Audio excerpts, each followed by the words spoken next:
Hey everybody, Taylor Thomas, your TVUC Stewardship Chair. Just coming to you all today to remind you that our pledge campaign launched last week, and we try to condense our pledge campaigns, at least the big promotion, down to a week, and ask everybody to make their pledges within a week, which would be today. And as of today, we are still quite a ways off from what we raised last year, but that's okay. We know some folks just didn't get around to it, and I know that as soon as you get off the service today, you'll go make your pledge in Realm. You should have received your pledge packet via email from us last week. If you did not, for some reason, just let us know. My email is taylor@utk.edu, and I'll send you a pledge packet via email. There's instructions in there on how to make your pledge in Realm, and so far, many folks have made an increase in their pledge, which we're really appreciative for, and we know that's going to be very helpful. Given, like I said, we're expecting a decrease in the amount of pledges we get this year and probably the amounts as well, just given our circumstances. But if you do need any help making your pledge, feel free to reach out to me or anybody in the stewardship committee or Michael or Claudia at the church, and we'll take care of you. And I'm just really thankful for everybody who's made a pledge so far, and we're really thankful for everybody that is going to make a pledge, like I said, as soon as we get out of the service today. So I hope to see you again soon. I'll give you an update maybe next week on where we are as far as how much has been raised. Thank you all so much, and see you soon.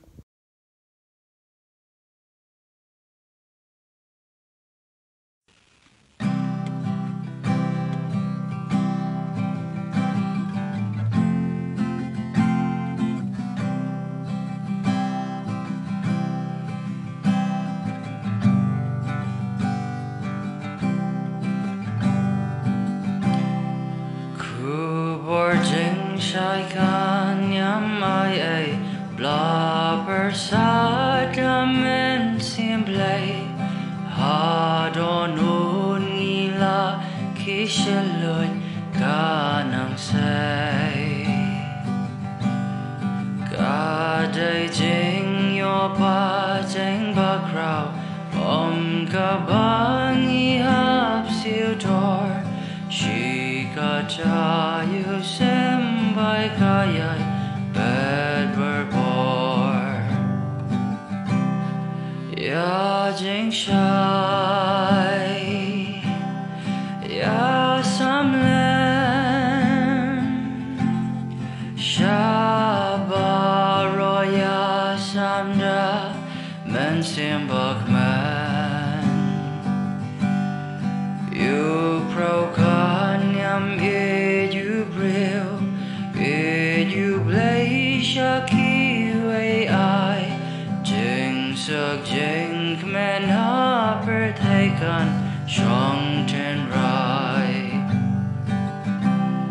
kummer sen right bang at babe here has step up night ya don't know blasak makakring ban one pie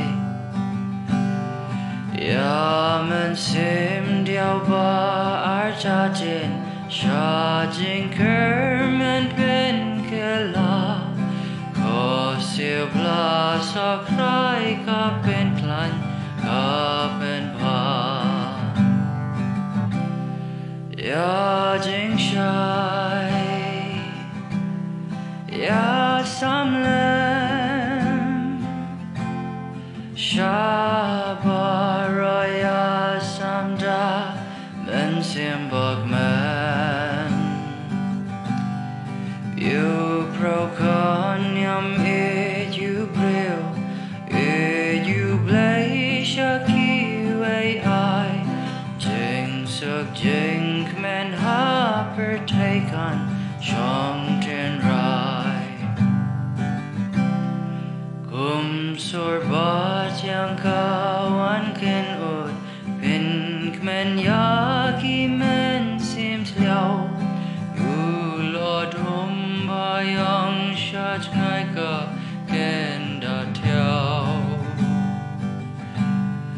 ha sao ayam kan yang rasong ku tiang badon burong kelengkan por shaman kila man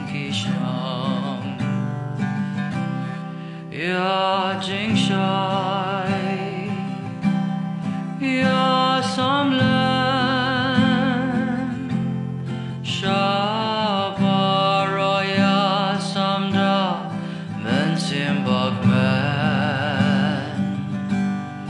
you broken ya made you brill it you blay shaki way I jing sub jing men harper take on shong tin rai.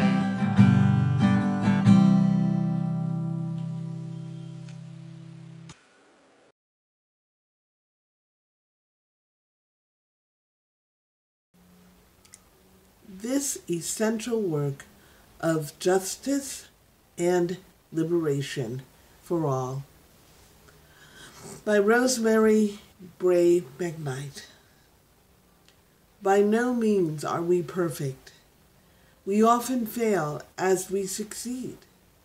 Yet even when we have broken our vows of 1,000 times, we return to this essential work of justice and liberation. We do the work best when we remember what church is and what church is not. Church is not the place to hide. It is not the place to get away from the world. It is not a place where we get to pretend that our lives and our particular situations are not terribly complex, often confusing, and sometimes depressing.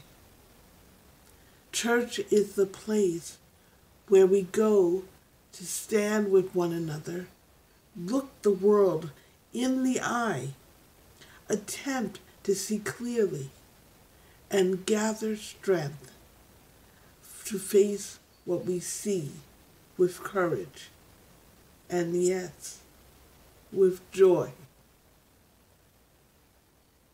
Welcome to TVUUC, where we embrace all.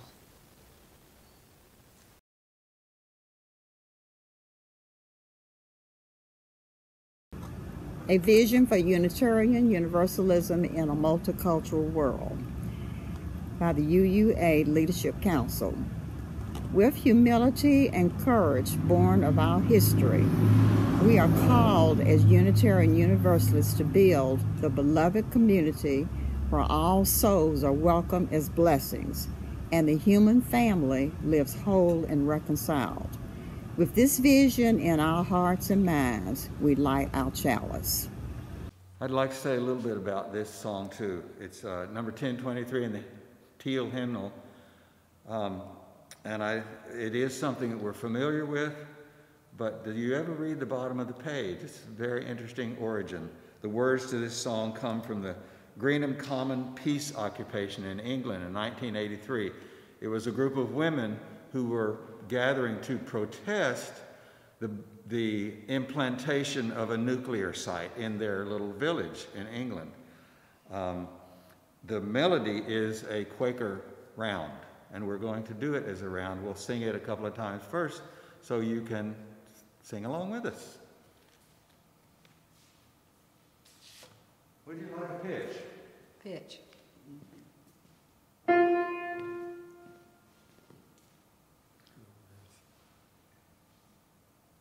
Building bridges between our divisions, I reach out to you, will you reach out to me?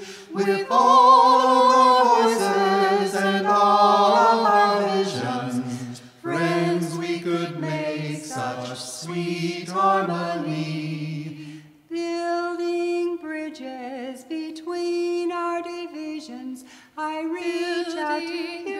Will you reach out to me? With all of our voices and all of our visions, friends, we could make such sweet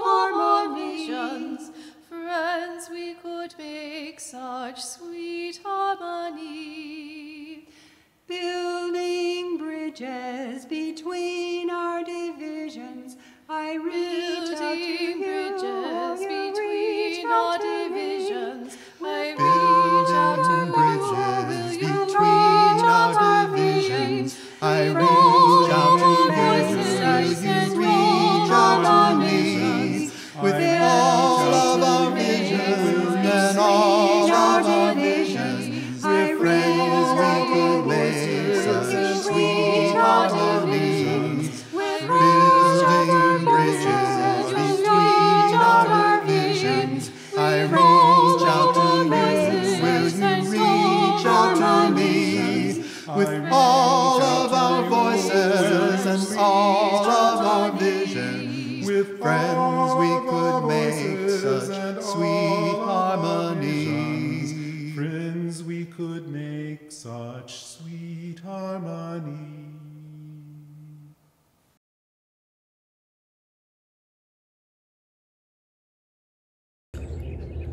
Love is the spirit of this church, and service is its law. To dwell together in peace, to seek the truth in love, and to help one another. This is our great covenant.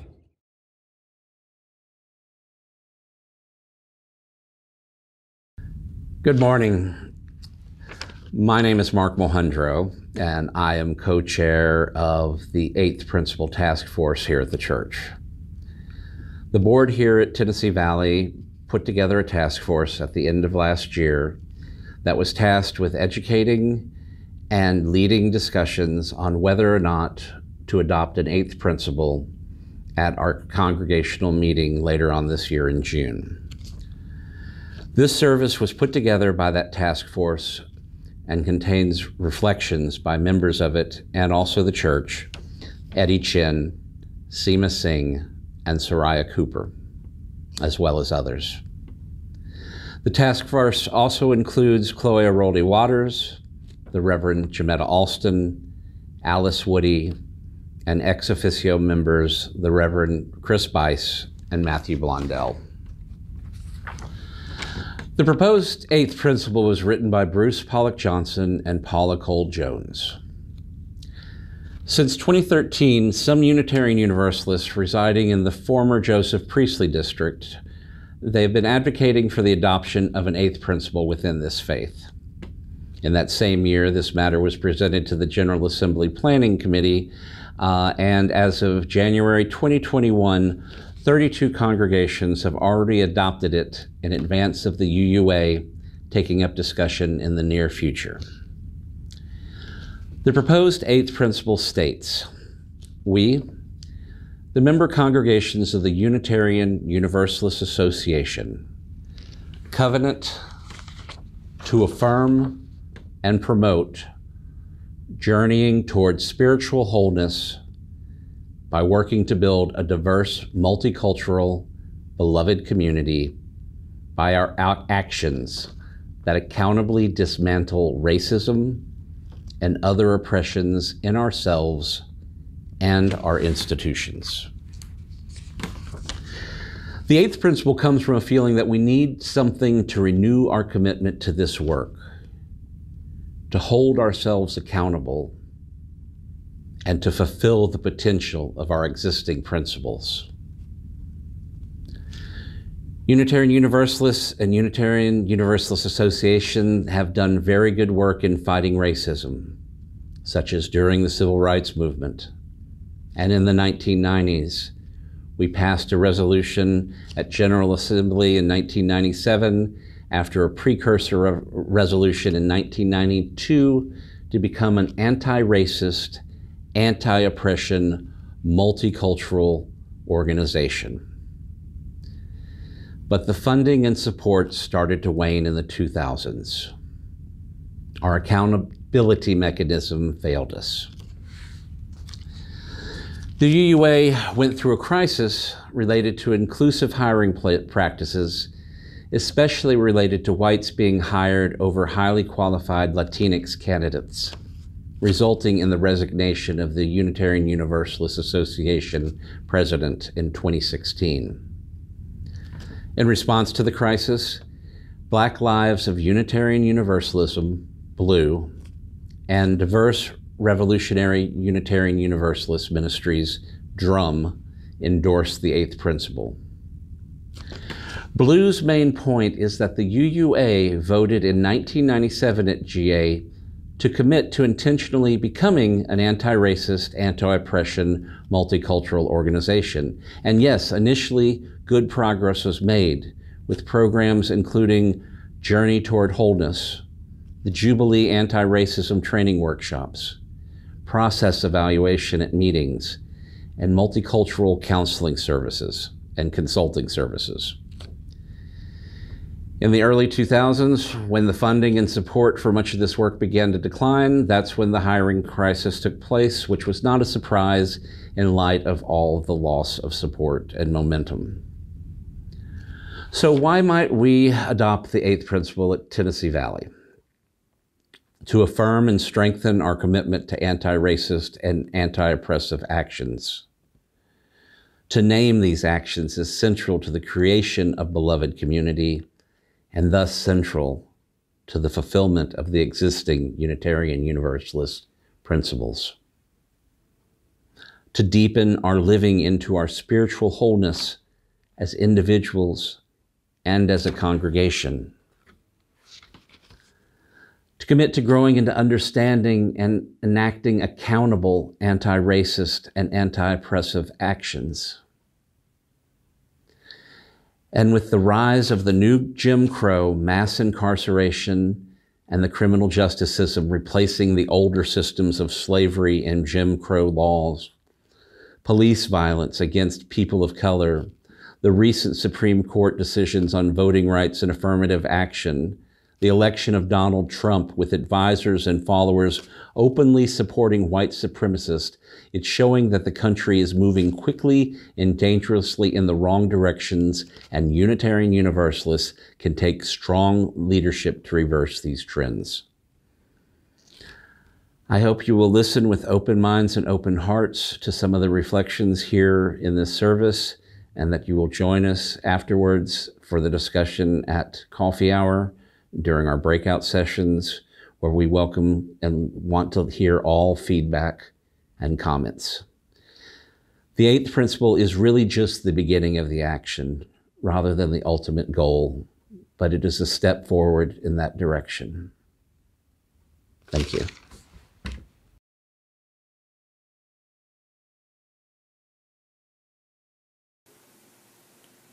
I would like to show you a picture of a flaming chalice. So here it is. It is shiny and smooth and evenly rounded. The flame burns brightly. Imagine that chalice as you look at it as a full chalice. Isn't it beautiful? Isn't it pretty much perfect? But then, imagine that someone comes along and tells us that's broken. So we take a closer look. Look more closely at that chalice. It might be tempting to say, nope, definitely not. I do not know what you are talking about. It is always, it has always worked perfectly well for me. And even though I really don't think that it's broken, even if it were, I'm not the one who broke it. Like I said, it works great. So I can't imagine how it's broken. I love this chalice. How could you say that it's broken? Look at it. What do you think? Let's look some more. Is that chalice broken? But what if we turn it around and look at it from a different angle? Uh-oh, maybe it is broken. Look at that. Maybe I just couldn't see that it was broken because I was only seeing it from one angle. Now on my own, I had no way of knowing it was broken, did I? But it's still a pretty beautiful chalice. Now, lots of things in life are like our chalice. It is beautiful, and it is working really well, for some of us anyway, and at least probably for most of the people who choose to keep using it. But what would you do if you picked up a chalice and ouch, there were sharp parts that you didn't expect to be there, that nobody told you were there, or places where pieces you needed were missing and it cut you?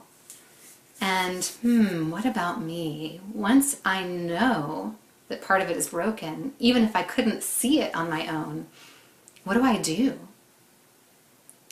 Now, it's possible even that sometimes the broken part, unlike this chalice image, the broken part might be so tiny that even when we're looking for it, it might be hard for some of us to find.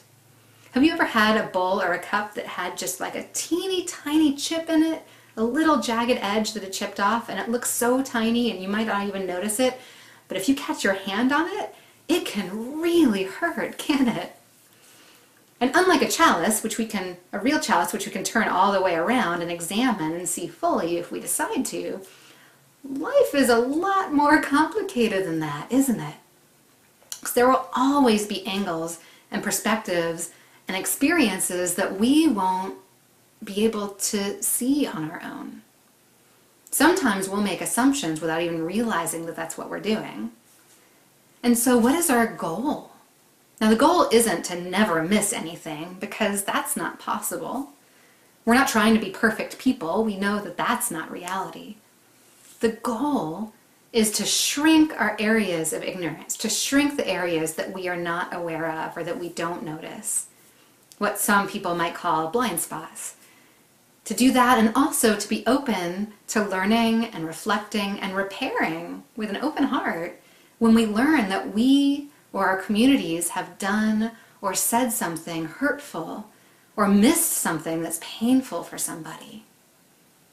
Because just like we are not perfect people, our communities are not perfect communities either, are they? They can be good and beautiful and not perfect and have work that needs to be done. So, what can you do when you learn something that you love is broken?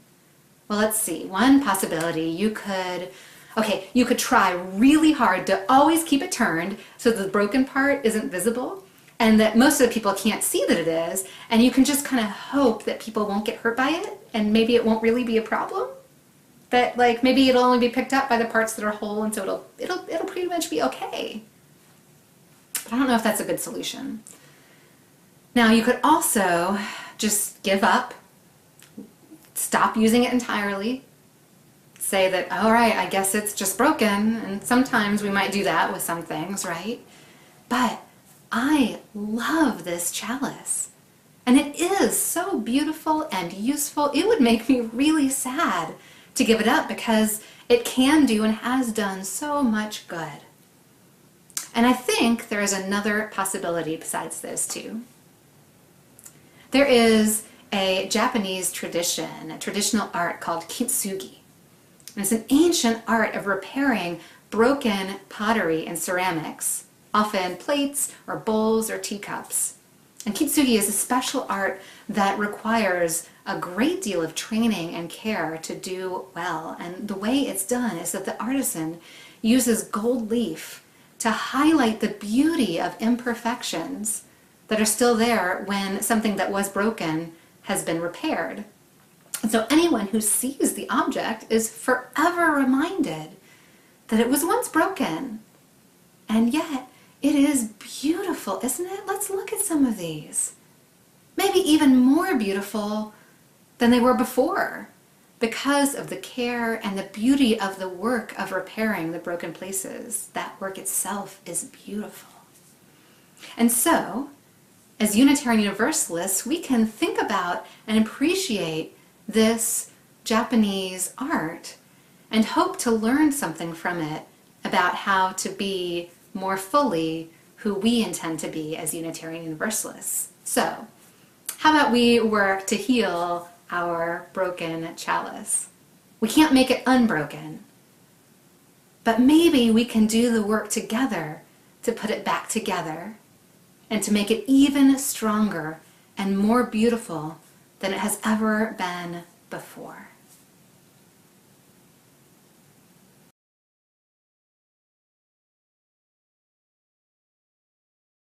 Hello everyone, hope everyone is doing alright.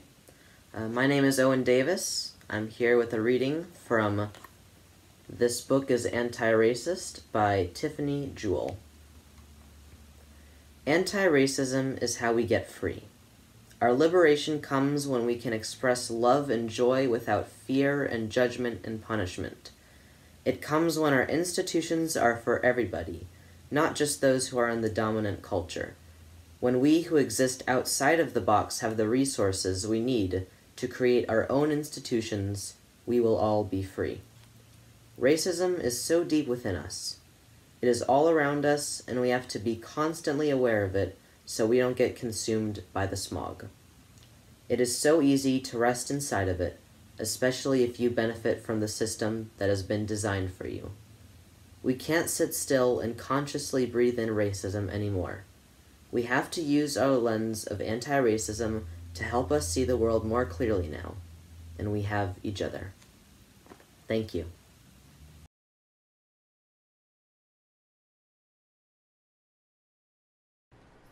People get ready. There's a train a-coming. You don't feel no baggage. You just get on board. All you need is faith to hear the diesels humming. You don't need no ticket. You just thank the Lord. People get ready. There's a train to Jordan, picking up passengers coast to coast. Faith is the key. Open the doors and board them.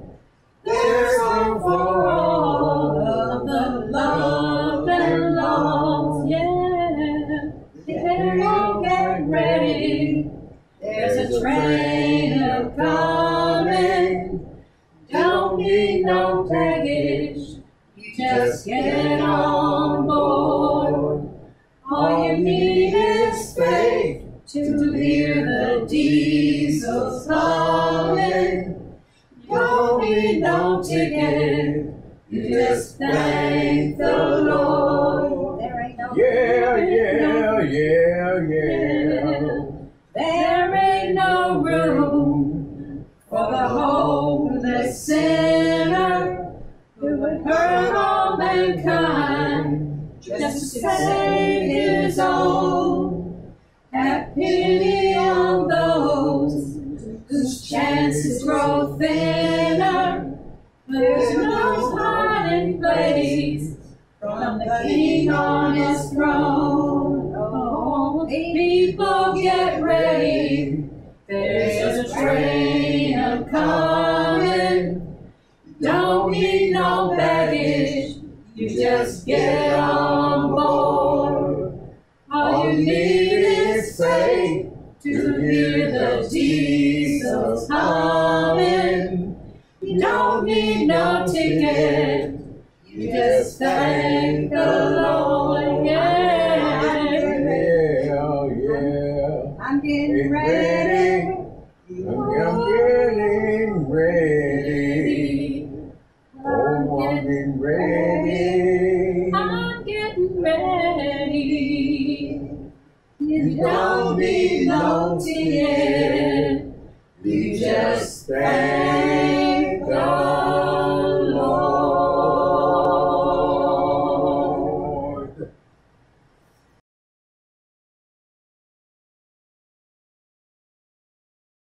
Good morning. I never heard about the eighth principle until I attended my first General Assembly meeting last year. It struck an important note with me when they talked about building a beloved community and dismantling systemic racism and other oppressions. The eighth principle reminded me of the effect that racism and political oppression has had on my family and relatives. I was the firstborn in this country of immigrant parents from China. Being of Asian descent and a person of color, I learned about what my family had to endure and overcome. My father came to America in 1939, leaving Mom and my three brothers behind in Hong Kong. At that time, the Chinese Exclusion Act was still in effect. The act had already been on the books for over 50 years when Dad came. It represented the outcome of years of racial hostility and anti-immigrant agitation by white Americans. The Chinese Exclusion Act was the first and remains the only law to have been implemented to prevent all members of a specific ethnic or national group from immigrating to the United States. A few of the items on the bill included a severely restricted immigration into the U.S. You could be detained for weeks to years without cause. Families were forced apart. If you're born outside the U.S., you had no path to citizenship. You couldn't own a business or property. You were denied access to the courts. Pretty much, Chinese immigrants had to endure a tremendous amount of racism and oppression and discrimination back then. Eventually, in 1943, the Magnuson Act was passed, which abolished the Chinese Exclusion Act. The driving force for the change was that China became an ally of America in World War II, and at the time there was a need to improve morale. It allowed for some Chinese and Chinese American a path to citizenship, and that included my dad, who had volunteered as an immigrant to join the U.S. Army a month after Pearl Harbor to go fight for this country's freedom. It was a two-front war for him. He battled discrimination both in the States as well as in the military overseas, much like the Tuskegee Airmen and the Indian Code Talkers. While this act did give some a path to citizenship, it limited immigration to 105 Chinese people per year, and it kept the ban on not allowing ownership of property and businesses.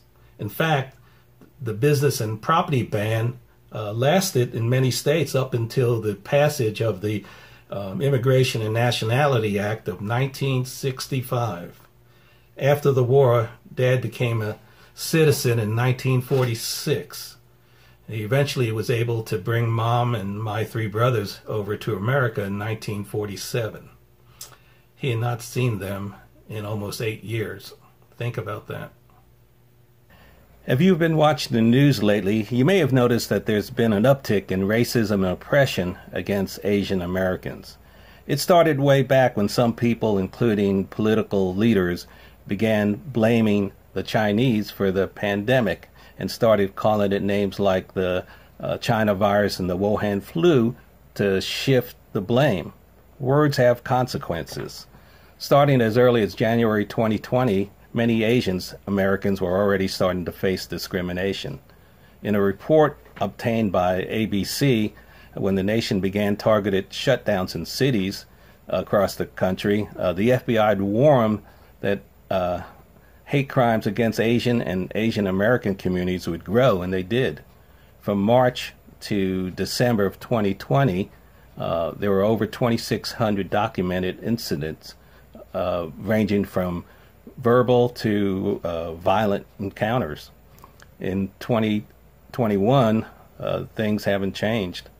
A recent poll showed that 6 in 10 Asian Americans are worried about being subject to coronavirus-related hate crimes and discrimination. Unfortunately, I'm one of them. On a positive note, President Biden signed an executive order at the end of January directing federal agencies to combat coronavirus-fueled harassment. This is a significant first step that they hope is a signal of more to come to create lasting change.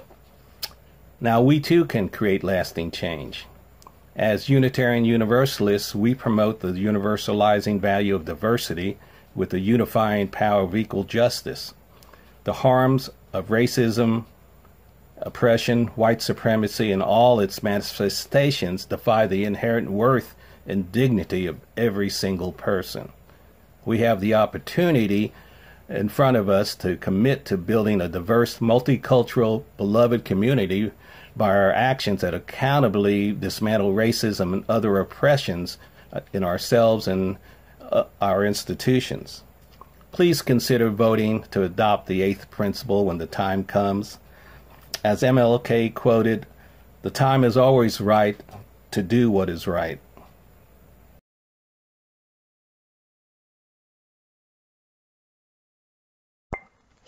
Hi everyone, my name is Summer, and in the spirit of talking about racial justice and equity in the Unitarian Church, I wanted to share some excerpts from I'm Still Here, Black Dignity in a World Made for Whiteness by Austin Channing Brown, who is a Black woman speaker, writer, and media producer. She has some really good things to say about whiteness and Christianity in particular. And so this first excerpt that I'm going to read is from the chapter called Standing in the Shadow of Hope. This is chapter 14 of this book that I just mentioned.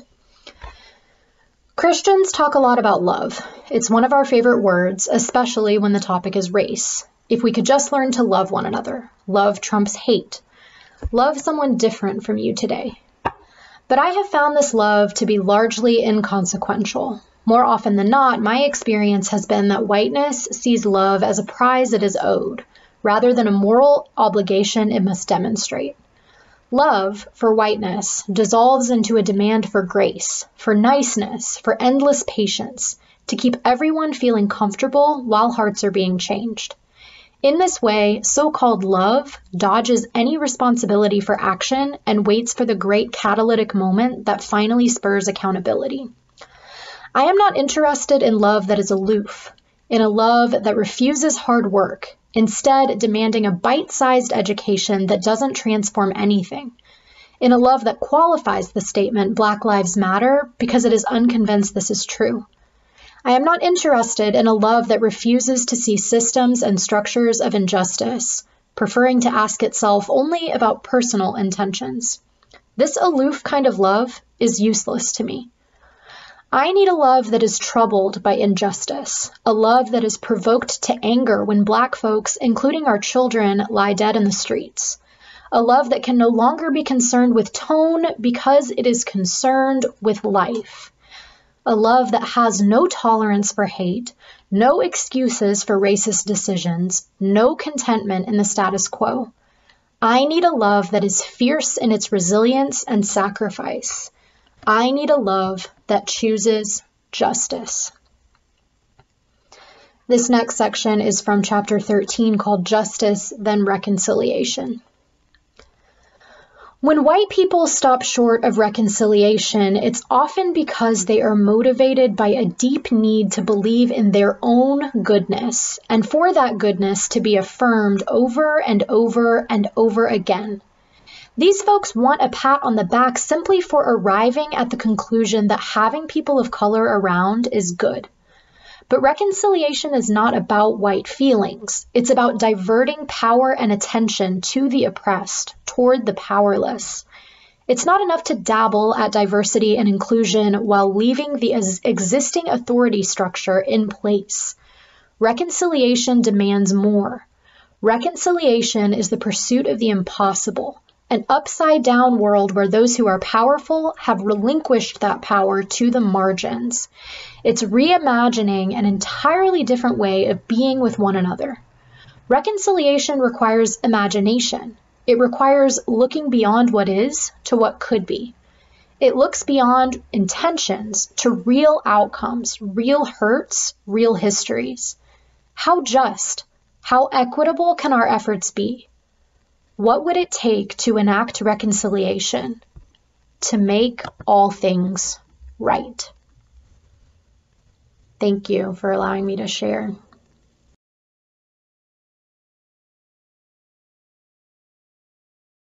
I'm speaking to you from the Memorial Garden. And this week we mark that over 500,000 Americans have died as part of this global pandemic, and many more in nations all around the world. So let us be mindful this morning of all who have been impacted by this disease through illness, through the loss of loved ones, through separation from those we love in nursing homes and hospitals, or through social distance practicing. And this week, as we remember Gary Hendricks, who died of COVID-19, let's remember the way he lived. He spent his life working for the Innocence Project, helping people who were unjustly accused get off death row, a disproportionate number being people of color. So let us be grateful for his life, and let us be grateful for the work of our 8th Principal Task Force that is working to address the pandemic of racism in the midst of a viral pandemic.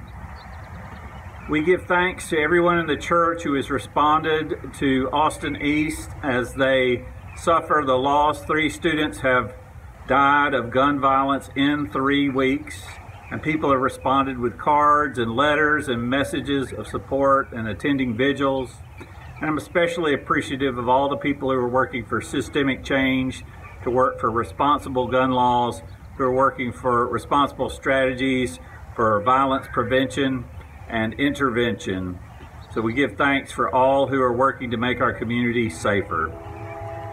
And we give thanks for Chaz Barber, who is leaving our position as music assistant, who has dealt with so many challenges. I'm going to say more about Chaz on March 14th when we do official recognition, but let's give thanks in the time between now and then to him. Be sure to personally give him thanks, and also welcome David Asbury, who's our new music assistant. The two will be working closely together in many ways in the weeks to come, and we'll say more about their relationship on March 14th. But in the meantime, in the best traditions of TVUC, let's thank Chaz and welcome David. At last, I want to say joy.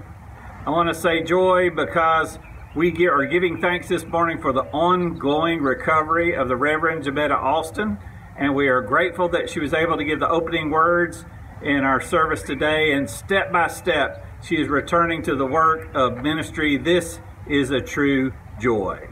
So with these joys and concerns in our hearts, let us enter into a time of prayer and meditation. God of light and love, shine in every heart. Help us to radiate warmth in a world where there is so much coldness. Help us to radiate energy in a world where there is so much apathy. Help us to radiate light that can illuminate this weary and struggling world.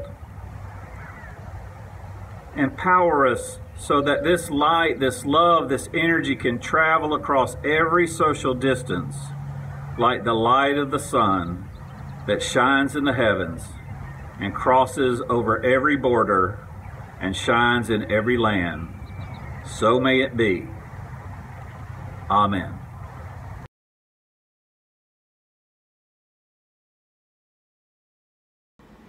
Good morning. My name is Claudia Presley, and I'm the Director of Administration at TVUC. Today is a designated offering Sunday. What that means is that any contribution that comes in today that is not marked as a pledge goes directly to the organization for this week. This week's organization is the People's Hub, whose executive director was our beloved Alondria Williams. You'll be seeing a video from them in a few minutes telling what they do and how you can help. The way you can give is to go to tvuuc.org/give, or you can text give by typing in the number 73256 TVUUC and the amount that you would like to give. Once again, we thank you for joining us today. Have a wonderful rest of the day. Hello, you all. My name is Yardana Peacock, and I'm the Director of Development and Communications at People's Hub. Hey, I'm Dustin Gibson. I am the Disability Access and Language Justice Coordinator. And we just wanted to tell you a little bit about People's Hub. We are an online training organization. We connect groups and individuals across geographies in order to build more powerful and thriving and transformative movements. People's Hub is founded in a belief that when people at the grassroots build power, we can change our world by offering live interactive trainings online. People's Hub aims to reduce the cost of high quality trainings and make skills and support more accessible to community groups. So right now we're in a time where people feel very isolated. So the way that People's Hub is set up, we're able to connect across geographies without having to be in physical location with each other. This is important because our trainers are people that are across the country, and we come together to offer workshops, clinics, and circles to strategize ways that we can improve our movements.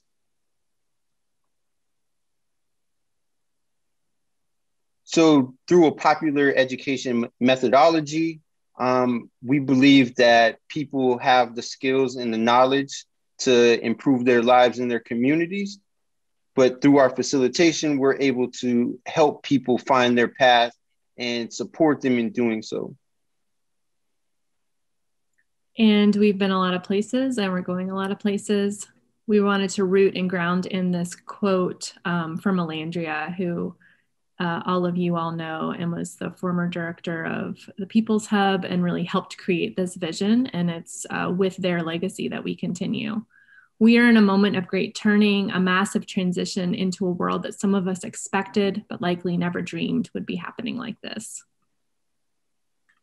This is the People's Hub staff, team, again, really grounded in Melandria's legacy, intersecting the solidarity economy, centering disabled and chronically ill folks in movement building, supporting healthy movement culture, environmental justice and climate justice work, and ending the rise of the far right and ending white supremacy. So our vision for 2021 includes a lot of different kinds of work, solidarity economy curriculum, disseminating that across the South, introduction to restorative justice, centering ableism knowledge in our movement so that we can create more accessible spaces. And here's a few of our upcoming offerings, and we hope to see you there. And thank you so much. Dustin, do you want to say anything? No, thank you so much. Take care, everyone.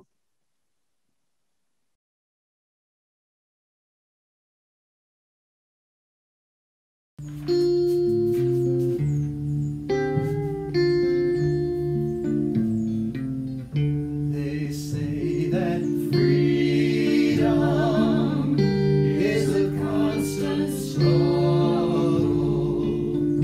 They say that freedom is a constant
Beneath our words, our biases revealed. About 2 years ago, my mom calls me as I'm rushing out of the house. I pick up the phone and say, "Mom, I can't talk right now. I'm running. I'm on my way to the hospital." She hears the panic in my voice and with deep concern asks, "Why? Well, what's going on?" And I say, "Well, the guy that I've been seeing, he got shot last night." She says, "He's black?" And I respond, "No, he's Unitarian." How much did we just say right there? So much info packed into these few words. We equate violent crime with black people. We equate UU with white people. But not just any white people. White people with education, professional jobs, and good income. The kind that would rather have a heady discussion than to emote. There's calm, there's order, rules are carefully constructed and then followed. So why am I here? I was born Hindu, which is almost a cultural ethnicity as well as religion. The majority of my family and ancestors follow the Darshan tradition. We see God with affection and devotion, and God sees us. Just in case God doesn't notice us, we sing really, really loudly, and we clang on noisy instruments. There's smoke, there's fire, there's the smell of strong incense. There are flowers and colors all over the place, and there's even water that we sprinkle over our heads. There is the chaos of each person pushing to get to the front, trying to be seen better by God and to see God better. These are two very different worlds that I live in, very diverse traditions, and I deeply value both. Each of them connect me in their own way to my experience of God, of everything, my experience of nothingness, my experience of spirit, tree, weeds, whatever is holy to me at that time.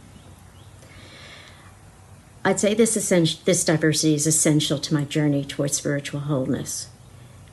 But it's not easy. It's not always easy. It's hard for me to incorporate my own diversity within myself. So how do we expect to do it in a beloved community? I want to support the 8th tradition idea of a diverse, multicultural, beloved community. But how are we going to do this? As I posited earlier, why am I here? I am here because I see curious people striving to live through love and willing to ask challenging questions of themselves, willing to correct or change course with new information. We used to say we're a church that has tolerance for LGBTQ. We corrected course to be welcoming of LGBTQ. Now, we're a community and some of us identify as LGBTQ and can express ourselves fully. There was a time when we were proud to be a tolerant church. Now it sounds ridiculously condescending, and we would never use language like that. What else is in front of us that we don't see right now? We all have biases. Becoming aware of our unconscious biases is an essential first step to thriving with diversity.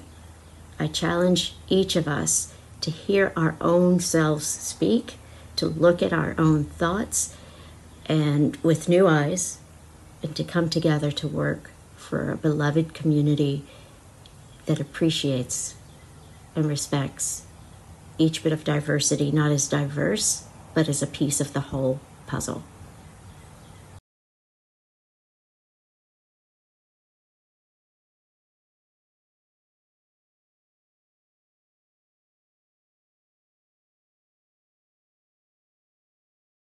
Circle round for freedom, circle round for peace, for all of us imprisoned, circle for release, circle for the planet, circle for its soul, for the children of our children. Keep the circle whole. Circle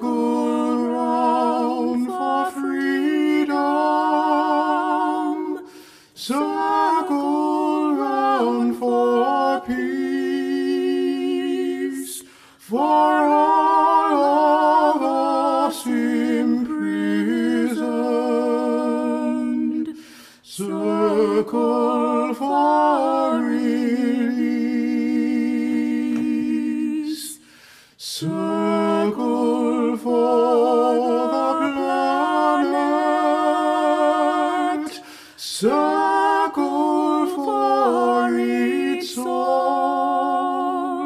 For the children of our children. Keep the circle whole. Circle round for freedom. Circle round for peace.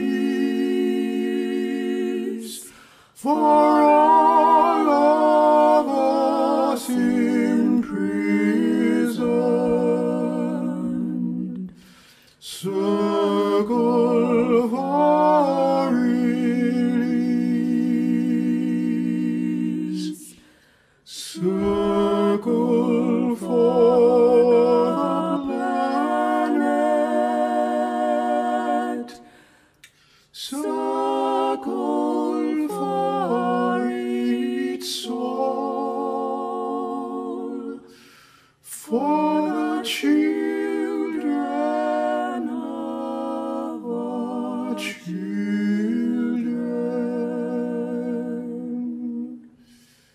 Keep the circle whole.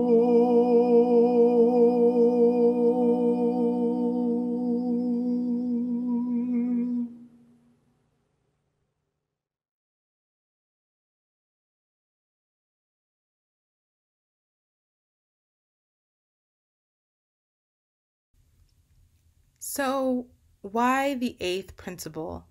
Why now? When I ask myself these questions, I immediately think of my past experiences and also the work of Frederick Douglass, because he spoke to a largely white supporting base back in 1852. And he knew then that agreeing in theory and supporting deeply the reality for action towards the situation were completely different things. He knew he had to tell his audience the truth about themselves, and he started by telling them that they were brave before telling them that their shouts for liberty and equality were actually hypocrisy.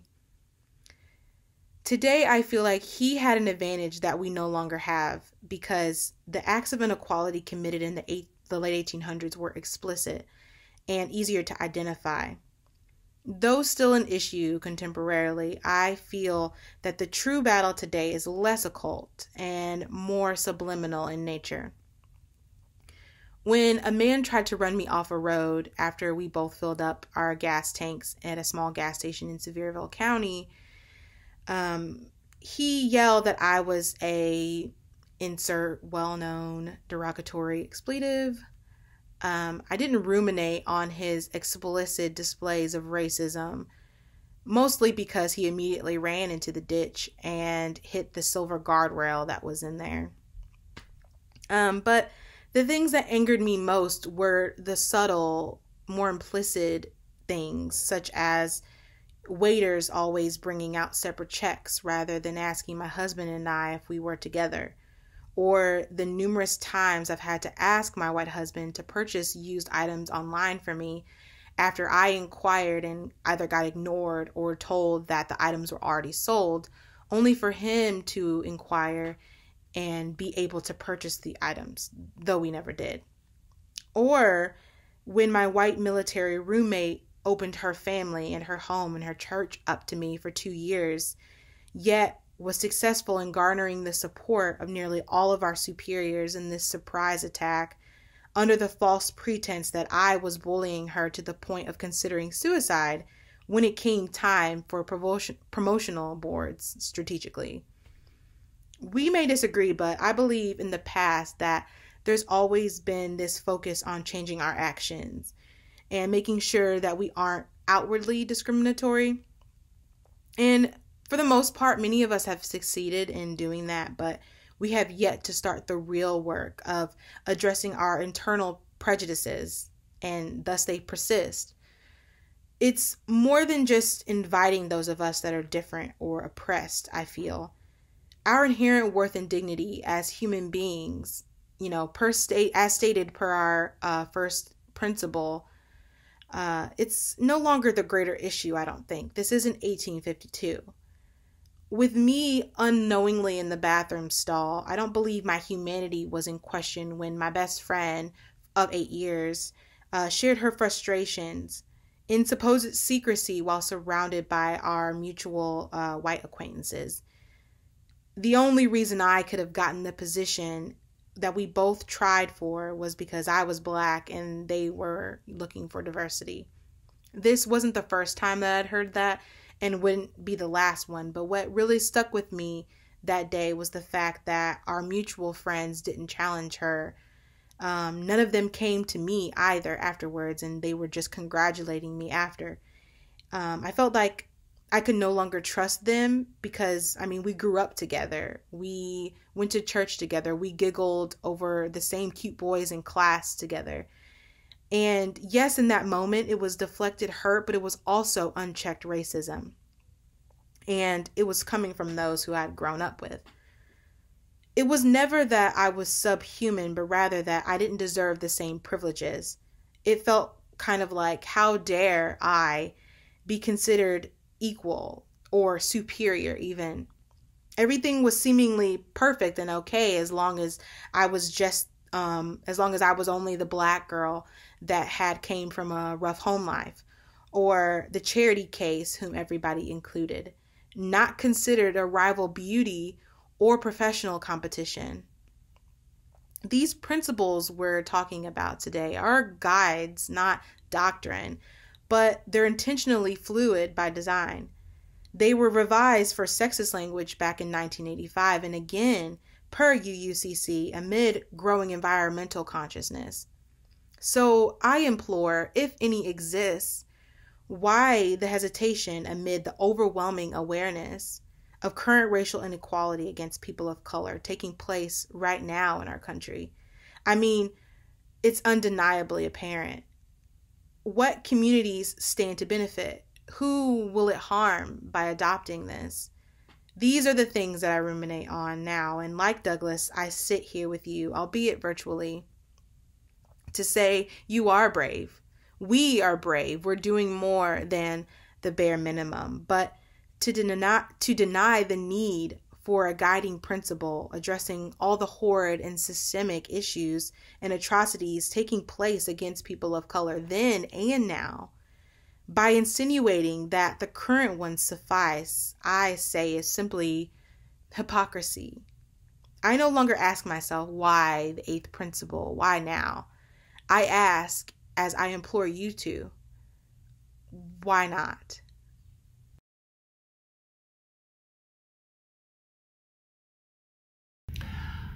When we pause to remember.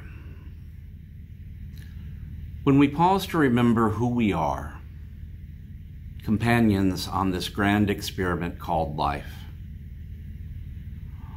When we take a moment to shed the ways we have been carefully taught to lead from fear, to punish the poor, to persecute those who do not look like us,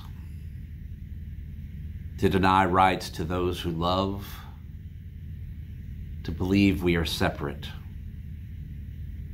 that some people are superior to others. When we take a moment to shed all of that and hear our stories, hear and see each other into existence, into community, when we take a moment to embrace, to practice a different way of being, when we answer the call of love, then we are living into the promise of building the world we dream about.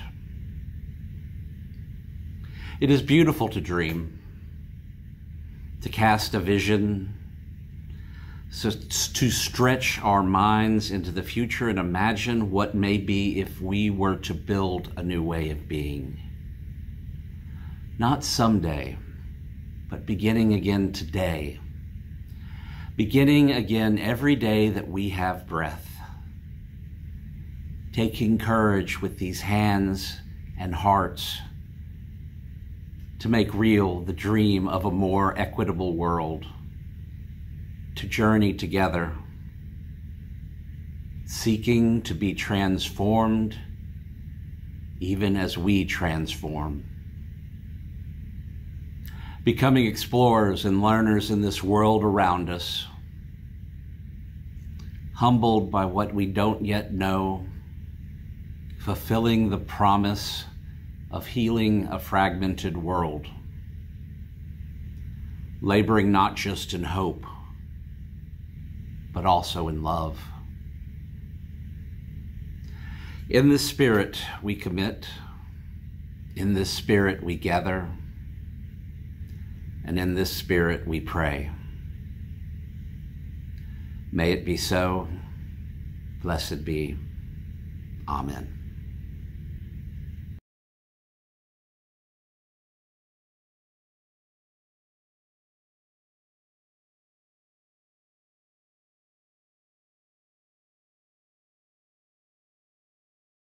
Dem do badu badu dem do badu badu dem do badu badu dem do badu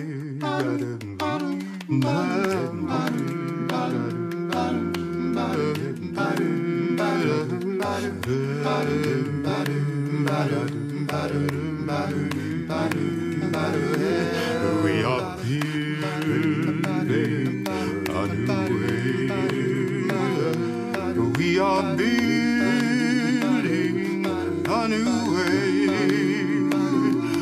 We are building a new way, feeling stronger every day. We are building a new way. We are working to be free. We are working to be free. We are working to be free. Hate and greed and jealousy. We are working to be free. We can feed our every need. We can feed our every need. We can feed our every need. Start with love, that is the seed. We can feed our every need. Peace and freedom is our cry. Peace and freedom is our cry. Peace and freedom is our cry. Without these the world will die. Peace and freedom is our cry. We are building a new way. We are building a new way. We are building a new way, feeling stronger every day. We are building a new way. We are building a new way, feeling stronger every day. We are building a new way.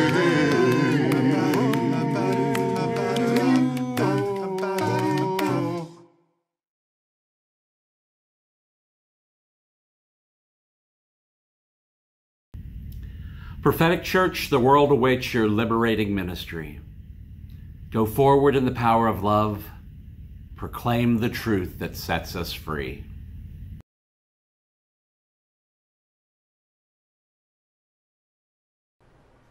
Let people living in all lands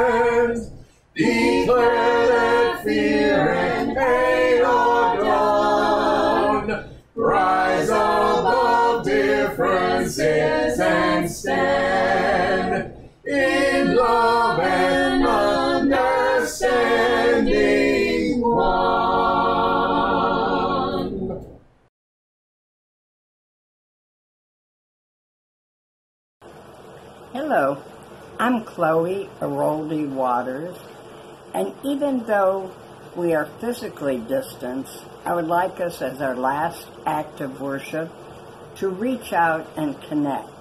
Send a text, call, write a letter, or you can join us for coffee hour after the service.